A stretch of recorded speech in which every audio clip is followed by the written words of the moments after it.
The Galactic Allied Medical Center was a marvel of interstellar engineering, a sprawling facility floating in neutral space. It was one of the few places in the galaxy where species from every corner of the cosmos received care. But despite its advanced technology, the facility operated under strict, bureaucratic rules, ones that left no room for improvisation.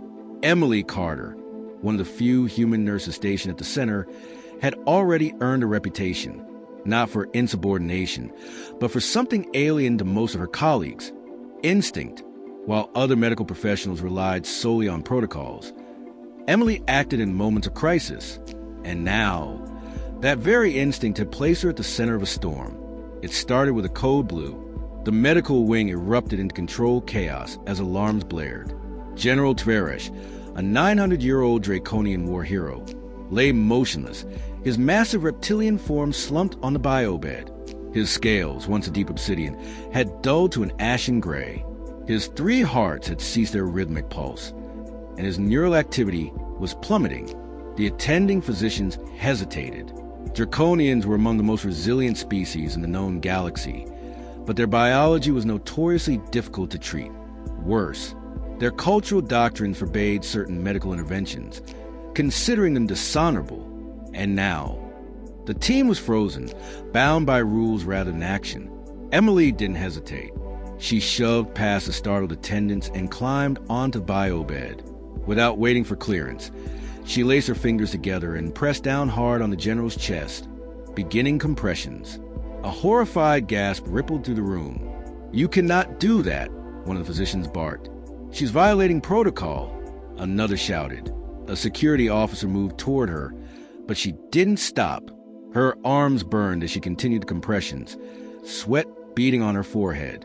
She barely heard the shouts, the protests, only the rhythmic count in her head, only the silent plea that this legendary warrior would not be lost on a technicality. An assistant reached for her shoulder, trying to pull her away. "It is forbidden. If he dies in this state, he's already dead if I stop." Emily snapped, glaring at the terrified doctor. "Or are you all just going to stand around and watch him die?" The room fell into a stunned silence. Then a sound, a sharp, choking gasp. Tveresh's body convulsed. His 3 hearts, once silent, jolted into a sluggish, irregular rhythm. A heartbeat, weak but present. Emily quickly adjusted the oxygen supply, stabilizing him as his massive chest rose and fell. The monitor displayed a climbing pulse.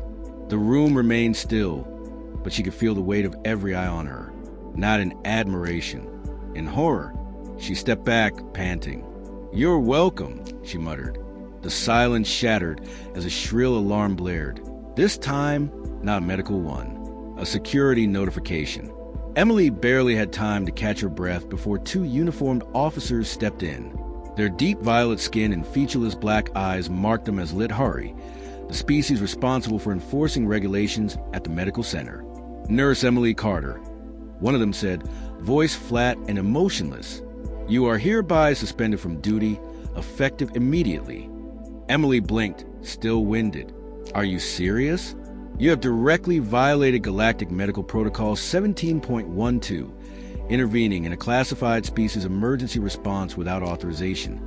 She gestured to the bed. "He's alive because I did. Your actions will be reviewed.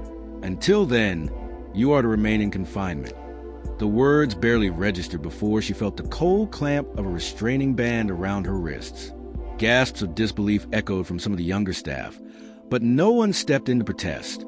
As they let her out of the medbay, she caught one last glimpse of Tveresh. His eyes were barely open, but they locked onto hers for a brief second. There was something there, not gratitude, something deeper. Then the door sealed behind her. As she was escorted through the pristine, sterile corridors, whispers followed. News traveled fast in a facility like this. She caught snippets of hushed conversations. She touched a Draconian like that? Did she really force his heart back? "I heard he was already gone before she started," but one whisper stood out. Low, uncertain. "The alien director is coming." Emily's steps faltered. The director? She glanced at the guards. If they knew anything, they didn't show it. Suspending a human nurse was one thing. Summoning the alien director over it? That was something else entirely. Emily sat in the sterile, windowless holding room, her wrists free, but her future uncertain. The Galactic Allied Medical Center wasn't known for leniency. She had acted on instinct, saved a life. But in the eyes of the system, she had broken the rules. The door hissed open. A trio of figures entered. The Medical Ethics Council. They were the ones who would decide whether she had a future here. Seated at the center was Chief Mediator Zelvos, a thin, amphibian-like being with translucent skin and bulbous, unblinking eyes. To his left, a towering, beetle-armored Turakian named Gorven, his mandibles twitching. To the right, a rigid, icy blue Vedhari named Dr. Lyrona, her species known for their absolute adherence to protocol. Emily knew this wasn't a trial. It was an interrogation. Emily Carter. Zelvos began, voice soft but calculated. You understand why you are here? She exhaled sharply. I saved a man's life, and somehow that's a problem. Lyrona's expression didn't change. You knowingly violated interspecies medical law. By performing CPR, he was dead. You all just stood there. Gorven clicked his mandibles. Because we respect draconian customs. You, however, impose your methods upon a species that did not request them. Emily clenched her jaw. I was supposed to ask permission from a corpse? Zelvos leaned forward.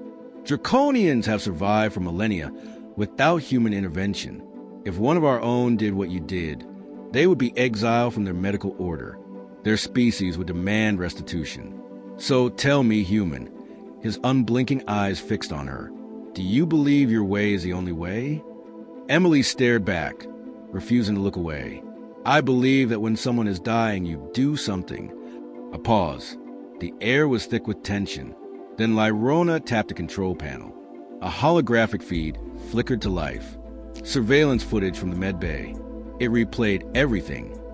Tverish collapsing, the medical staff freezing, Emily shoving her way forward, her relentless chest compressions.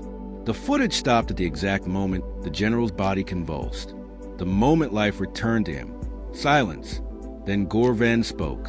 You risked permanent diplomatic damage for this. Emily's pulse quickened. Diplomatic damage? Zelvos steepled his fingers.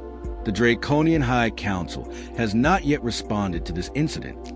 Depending on their ruling, you may be extradited to face punishment under their laws. Extradited. She forced herself to keep a steady expression, but her stomach twisted. Lyrona sighed. Humans, always reckless, always believing you know best. Emily felt her patience snap. You think I was reckless? What's reckless is watching someone die and doing nothing. You're afraid of stepping on political toes. Fine. But if you were on that table, you'd want someone to fight for you. Zelvos tilted his head, unreadable. You assume much. A sharp beep interrupted them. The council exchanged glances before Gorven tapped a communicator embedded in his arm. A distorted voice came through. The alien director has arrived. Emily expected the council to remain composed. Instead, a flicker of unease passed between them. Lyrona turned back to her. You are to remain here. Do not speak unless spoken to. Emily folded her arms, not planning on taking orders anymore. Zelvos exhaled through his gills. Then I suggest you prepare yourself, Nurse Carter, because your fate is no longer in our hands. The room went still. Emily wasn't sure whether that was a good thing, or something far worse. The door slid open with a sharp hiss. The room, once tense but contained, shifted as the alien director entered. Emily had expected a bureaucrat, another cold, emotionless figure weighed down by tradition and regulations. She was wrong. Towering over everyone, Overlord Virak stepped inside. His species was unknown to her. Tall, draped in flowing black robes laced with silver threads, his elongated form exuding power. His deep violet skin shimmered slightly under the artificial light, and his eyes, pitch-black voids, gave nothing away. The council stood immediately, their rigid demeanor replaced with something Emily hadn't seen before. Deference, even fear. V.A. Rax didn't acknowledge them. His gaze settled directly on Emily. You are the human nurse. His voice was calm, but there was an edge to it. Not hostility. Curiosity. Emily didn't flinch. Yes. A slow nod. Then, finally, he turned to the council. Explain. Zelva stepped forward, his usual confidence faltering. The human violated interspecies medical law by intervening in a draconian medical emergency without clearance. VA Rack said nothing.